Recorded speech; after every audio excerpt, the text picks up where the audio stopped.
Hello, Junior Church. Welcome to another week of Junior Church via YouTube. This week, we're going to talk about God is all there is.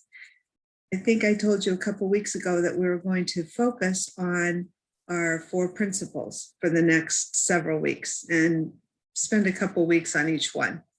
The last 2 weeks, we talked about everything is either a call for love or an expression of love, no exceptions. And this week, we're going to talk about God is all there is. And we're going to kind of include Earth Week a little bit. But first, let's go over our 4 principles and just read them all. All right, the 4 principles are God is all there is. That's the one we're going to talk about. And then all thought is creative and influential.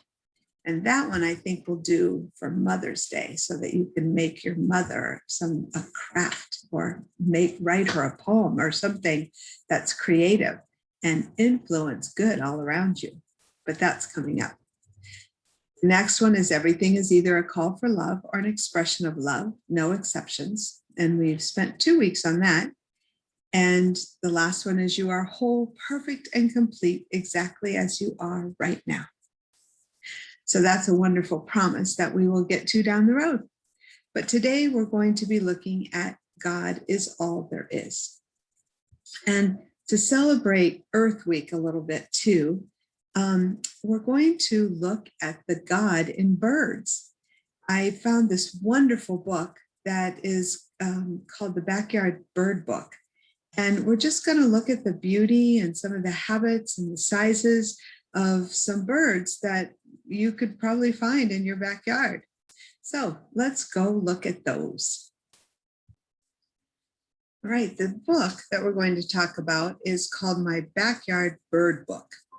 And it's actually put out by Puppy Dogs and Ice Cream, which is a publishing company. And I love a lot of their books. But this one I found especially fun for Earth Week, and for looking at the God in birds. The first thing they talk about is tips for making your backyard a place that birds want to come visit. And some of you may already have a bird feeder in your backyard and you can fill it with seeds. If you plant flowers and bushes in your yard to attract birds that eat nectar, like hummingbirds, the packages of seeds that you got for Easter, our Easter celebration, if you have those, then you've planted those, perhaps you have flowers in your backyard that birds will come to and take nectar, so that would attract birds. All birds need water. So you could put any kind of a shallow pan, 1 inch to 2 inches deep, that's filled with water in your backyard, and they can come drink and bathe in it. But then you need to be sure and change out the water every day so it stays fresh. But that's an easy, very fun thing to do, and that's a fun way to attract birds. The other thing is that it's a lot more complex, and we're not going to talk about it too much here, but you could actually make a bird blind out of a cardboard box. This book, if any of you get this book, it's just a wonderful resource for learning about birds and for ideas for watching birds. So now Cheryl Johnson is the person that wrote this introduction, and she said, did you know that birds come in all shapes, sizes, colors, and are all around us? Look up, look down, look all around, and chances are you'll see some birds. All you need are your eyes and ears, and you'll be amazed at what you can discover in the trees and bushes in your local park, in your neighborhood, and even your own backyard. The best way to spot birds is to start by listening for their calls. And then she gives a website for visiting to hear some of the bird calls. Again, if you get this book, you can learn a lot more than what we'll talk about today. The first one that they talk about is the American goldfinch. And it's all over the United States. You can spot them in the fall and the winter. all over. And then in the spring and summer in the northern United States. And they are definitely in California. So that might be one that you see. How big are they? They're about the size of 10 jelly beans. So that's not huge, is it? And they love thistle seeds. So the best way to identify an American goldfinch is in the winter, the male American goldfinch's feathers are a light brown color. And in the spring and summer, his feathers are bright yellow. And he looks like he's wearing a black cap on top of his head. Have any of you ever seen an American goldfinch? I have a feeling I have, and I think they're beautiful. And when I think of the God in the American goldfinch, I think of the beauty and the way they fly. They are so graceful, and their calls to me are very beautiful. And I just feel God energy in me when I see any of these birds. And that's the oneness that God is in all of us. So kind of think about that as we go through these birds. So the next one is the American robin. And I'm sure you've all seen the robin. There's even songs about the robin, when the red, red robin comes, bob, bob, bob, and all along. I'm sure you've heard that. And the robins have that red breast, and often especially, I grew up in Ohio, and in Ohio, when we saw robins in the springtime, we would get so excited because it meant that spring was coming. Because in the wintertime, we didn't see them too much. But in California, you pretty much can see them all year round. How big are robins? They weigh as much as 2 golf balls. Now, if you pick up 2 golf balls, that's not very heavy, but birds aren't very heavy. And that, I'm sure, helps them fly. It's also their aerodynamic structure. And how to identify the robin we talked about with their vibrant orange chest. Their call sounds like a cheerful cheerio, cheerio. And they like to eat mealworms. Yuck, I don't think I'd like to eat mealworms, but obviously they think they're great. I'm going to skip over some of these birds. The Baltimore Oriole, you can't find the Baltimore Oriole in California, so they will not be in your backyard. So I'm going to skip that one. The blue jay. Now I think that I thought that I had seen blue jays around here, but they are not in California. So they have a tuft of feathers on top of their heads called a crest. When they're calm and relaxed, the crest is down, but if they're curious or worried, their crest pops up. And they're also very clumsy. Now, again, in Ohio, I saw these a lot, but I think that what I thought was a blue jay, we're going to find out a little bit later, is a different bird. So I'll remind you when we get there. The Carolina chickadee is not found in California either. This one is called a Cedar Wax Wing, and I don't think I've ever seen one of these. It says most cedar waxwings have a bit of yellow at the end of their tail feathers, but they can turn orange if the bird eats a lot of honeysuckle berries. All their tail feathers are growing. Now we have a lot of honeysuckle around here, so that could be one reason why we definitely have the cedar waxwing year round. They weigh as much as a light bulb, and their favorite food are orange slices. So let me know if you see one of these. Again, I don't think I've ever seen one, so that's kind of exciting. The next one is the Downy Woodpecker, and they are all over the United States too. And Downy woodpeckers, they're the smallest woodpecker that live in the United States. The male has a little patch of red feathers on the top of the head. And if you're ever outside and you hear,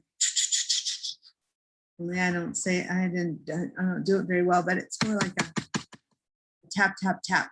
And that tap, tap, tap is their beak tapping into usually trees that have some rot inside of them that are kind of dead and soft. And the woodpeckers love to peck at those. That's where they get their food.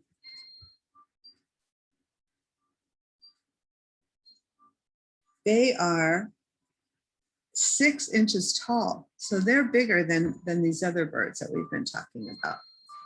And their favorite food is soot. Soot. If you can buy soot and put it in a tree in your backyard, and then you will attract birds. The eastern bluebird we don't have in California. This little guy, the house finch, he's all over the United States. And they're only as big as a AA battery. So they're really tiny. But look how pretty. That red chest and the red head, and the female, they're tan with streaks of light tan and brown on their chests. And the males have the same streaking, but they have a bright red on their head, upper back, and chest. So, and their favorite food are seeds, mixed seeds, or sunflower seeds. So again, you can attract birds with seeds too.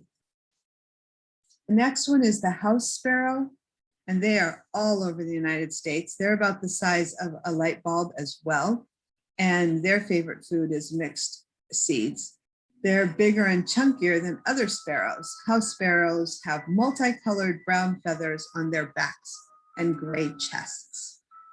So maybe you've seen those in your backyard. House wrens, we don't have those in Southern California. In the spring and summer, we have these little house wrens, and they weigh as much as 2 quarters.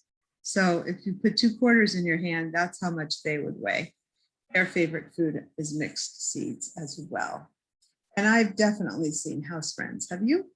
I bet you have. The mourning dove. Now they're all over the United States, and they're the size of a baseball. So they're bigger than some of these other birds that we've been talking about. They love mixed seeds. They love mixed seeds as well. And they have a lovely sound. And I love to hear mourning doves. If you go outside in the morning, morning is a different spelling. Even though they come out in the morning, like early when you wake up, their name is mourning dove, as in sadness. And I think it's because their call sounds kind of sad, but I don't think they're sad, because they love to fly and they love to call out to other birds. They're very common around here. The male and the female are similar in size and color. They're easy to tell apart from other doves because they have black spots on their back and their wings. The northern cardinal is not found in California. So I grew up in Ohio, and we had cardinals everywhere. In fact, it was our state bird. A pine warbler is not native to California.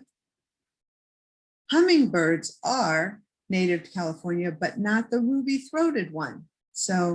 But I think all hummingbirds are about the same size, and this one weighs about 2 pennies. So if you see any hummingbird, it's only going to weigh about 2 pennies worth.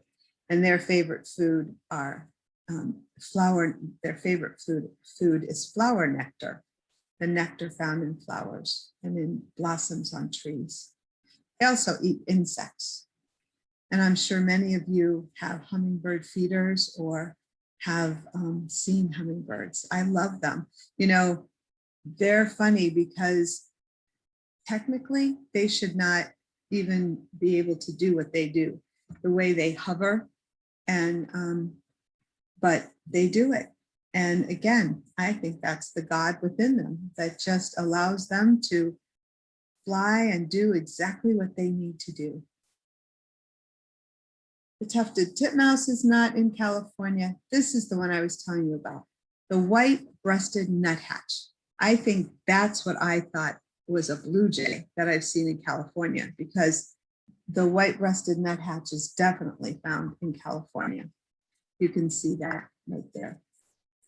How to identify this little guy is it looks a lot like a woodpecker, but they're actually in the same bird family as wrens. So you can distinguish them by their black head feathers, their white face, and their blue-gray wings.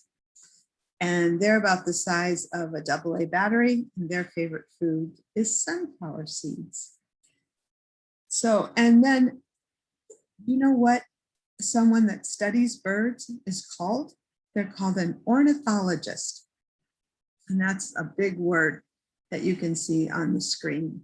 ornithologist, ornithologist. And they're someone who studies birds, or they're an expert on birds. So that just gives you a little idea of what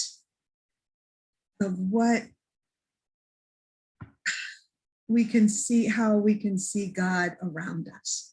And we know God is in us. We've talked about the I am. So everything you are, God is. But everything birds are, God is as well, because God is all there is. That's all I have for you this week. I hope you have a blessed week. And I hope you see lots of birds, and I hope you celebrated Earth Week. I hope that you found some way to take care of our earth in a very special way this past week, and that you continue on into the new week, expressing all that God is in yourself by one way, but is by taking care of our earth and loving it and appreciating that God is all there is all over our earth. So until next week, stay safe, wear masks, wash your hands, keep safe space, be kind to one another, know how much we love you. And I know schools are back in session for at least part of the time. So enjoy being back to somewhat of a normal situation. And we'll all just hang in there and just love each other and be kind to each other. So take care. Have a blessed week.